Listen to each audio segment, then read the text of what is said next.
The first thing I want to talk about is what is a ratio. And a ratio talks about a relationship between two or more things. Let's say I have red blocks and I have blue blocks. And I want to talk about the relationship of red blocks to blue blocks here. I could say that the ratio is 3 red blocks to 2 blue blocks. And I could write it this way with that little symbol. That's called a colon, and that's one way that we write ratios. Another way that we could write this same ratio of red to blue is we could say 3 to 2, using that words. Another way, and this is my favorite way, you could say there are 3 red for every 2 blue. And on the board, I can show that by adding 3 red and then 2 blue, and then 3 red and then 2 blue. And what I'm noticing here is that every time I add 3 red, there's 2 blue, so I can put these together. That's a ratio of 3 to 2. Here's another 3 and 2, and here's another 3 and 2. What if I squish these guys together? How many do I have there?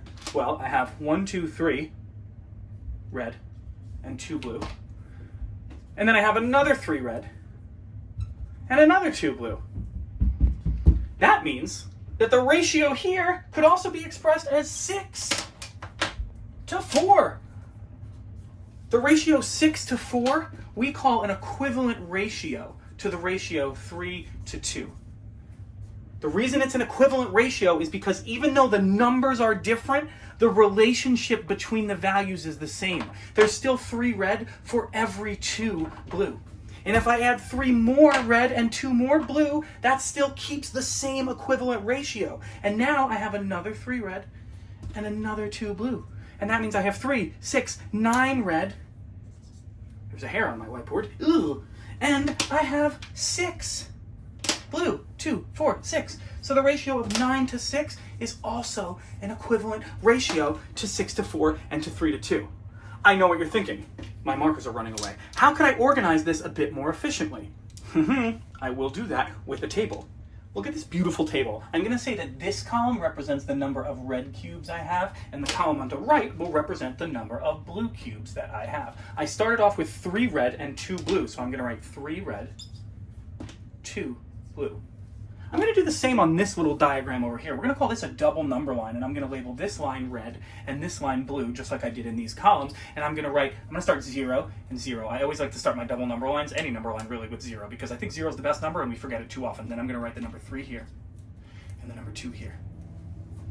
Right? It's just like it's table, double number line, whichever you prefer, visual, abstract, it's awesome. Either way, whatever you think. Now, okay, hold on. Gotta catch my breath, gotta catch my my mental breath. Now I'm gonna put these two together. What do I have? Well, I have 3 and 6, and I have 2 and 4. So I'm gonna add another column to my table, and I'm gonna say 6 to 4 is also an equivalent ratio. And I'm gonna put the number here, 6, and I'm gonna put the number here, 4.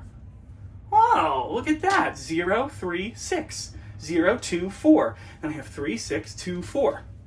Okay, all right. Now I'm going to add my third one over here, and I have, how many reds do I have now? Well, I had 1, 2, 3 groups of this 3 to 2. So I have 3, 6, 9 reds. 1, 2, 3, 4, 5, 6, 7, 8, 9. And then how many blues do I have? I have 1, 2, 3, 4, 5, 6. I can put the 6 here on my blue number line, and I can put the 9 here on my red number line. Now we can start to see some patterns that live within these ratios, and it's the most beautiful thing you've ever seen. Once you notice it, it's beautiful. Hold on, I'm looking for another pencil. What I notice here is that these are increasing by 3. For every 3 that the reds increase by, the blues increase by 2. What? I'm also noticing here that there's sort of a multiplication pattern going on. Every time I add another one of these blocks, I'm multiplying the number of red and blue. So just to see, let's say I wanted to skip this. If I wanted to start with just this row, let's see, I have 3 red and 2 blue. How could I go from that all the way here without stopping at 6 to 4? What if I wanted to just go right to there? How can I go from here all the way to there? Well, I could have, instead of having 3 and 2, I could multiply that by 3. Now I have 3 whole groups. Now I have 3 groups of 3 and 3 groups of 2. Look at that. 3 times 3 is 9. And 2 times 3 is 6. And it happens in the table too. 3 times 3 is 9, and 2 times 3 is 6. Take a moment to absorb that. That was a lot. I have a family recipe. It's called red rice, and basically the way that you cook it, that's the pot. Wait, hold on. That's the fire. You cook it over an open flame. Hold on. That's the handle. Wait. That's the plastic on the handle, so you don't burn your hand when you go to pick up the pot. But the point is that you add 5 cups of red rice for every 2 cups of water. And that's the ratio. If I wanted to talk about the ratio of rice to water, I could say there's a ratio of 5 to 2. Because every time I add 5 cups of rice, I need to add 2 cups of water. So again, I'm going to do that. I'm going to add 5 cups of rice, 2 cups of water. Now in the pot, I no longer have 5 cups of rice. I have 10 cups of rice. And I have 4 cups of water. So what did I just do? I took the ratio of 5 to 2 and I doubled it. I multiplied it by 2. I did 2 times 2 to get me 4. And I did 5 times 2 to get 10. That tells me that 5 to 2 and 10 to 4 are equivalent ratios because I multiplied one to get the other. This is what it looks like with cubes. I mean rice and water, obviously. This is what it looks like in a table. So I can say that the ratio 5 to 2 is equivalent to the ratio of 10 to 4 because I doubled both numbers in the ratio. But that doesn't always help me if I want to think about, like, this visual helps me, but what if I know that I want, like, I don't know, let's say 50. What if I have 50 cups of rice? So instead of 5, instead of 10, I want 50 cups of rice. How much water would go with that? Well, I could do what I've been doing and add 5 cups of rice, 2 cups of water. 5 cups of rice, 2 cups of water.